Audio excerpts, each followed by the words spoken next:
Hello friends, welcome back to my YouTube channel. तो friends, आप देख रहे हैं दो दिल एक जान। तो फ्रेंड्स, आप आगे देखेंगे कि अंतरा के मामा जी घर आते हैं। वो चारों तरफ देखते हैं, कांच टूटा होता है और अंतरा की मामी परेशान हो जाती है। वो कहती हैं कि चाय लेंगे, आपके लिए चाय लाऊं।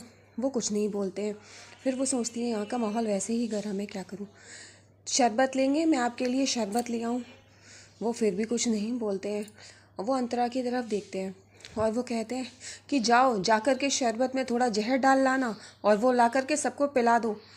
और फिर वो गुस्सा करते हैं। तो अंतरा की मामी जी वहीं पर सर झुकाकर खड़ी हो जाती। वो कुछ नहीं बोलते। वो कहते हैं कि ये लोग तो कुछ भी नहीं जानते, पर तुमको तो मालूम है।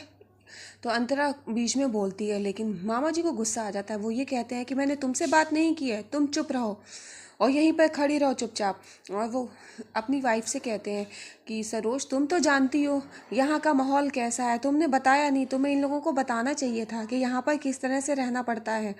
और और ये सब तुम्हें पता है यहाँ पर कैसे रहा जाता है। तुम इस अंतरा को, इन लोगों को बताती क्यों नहीं हो। चलो अंतरा मेरे साथ। और वो अंतरा को ले जाकर के बालकनी में खड़ा करते हैं और कहते हैं, ये जो सामने बड़ा सा घर तुम्हें दिख रहा है, अपने महलों जैसा, स्वर्ग जैसा, ये है नाइक सदन। ये जो हमारा घर है और ये चौल है, यहाँ पर ये सब पूरा मोहल्ला है ना, ये सब इन्हीं का है। ये यहाँ पर ये दया भाई हैं।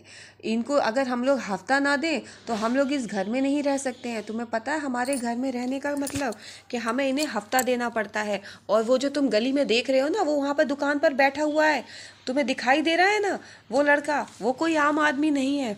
वो इनका हुक्म है। इन्हीं इसी के सहारे सब कुछ काम चलता है। तुम्हें पता है ये घर घर जाकर के सबसे हफ्ता लेता है और हम सबको हफ्ता देना पड़ता है। और तुम्हें पता है यहाँ पर इतने सारे तुम्हें घर दिख रहे हैं, हर घर में तुम्हें एक गोविंद मिलेगा।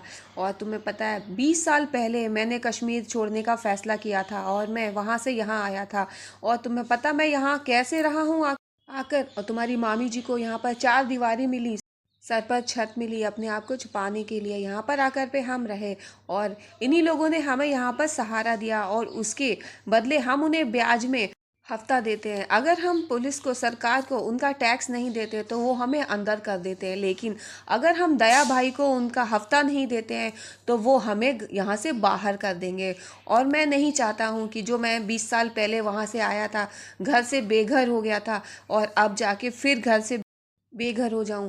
अब मैं ये सब नहीं कर पाऊंगा। तब तो मैंने यहाँ पर आकर हिम्मत जुटा ली। अब मैं तुम्हारे आगे हाथ जोड़ता हूँ कि यहाँ के हिसाब से तुम चलो। यहाँ पर किसी से भी लड़ने झगड़ने की कोई ज़रूरत नहीं है। ये तुम्हारा कश्मीर नहीं है।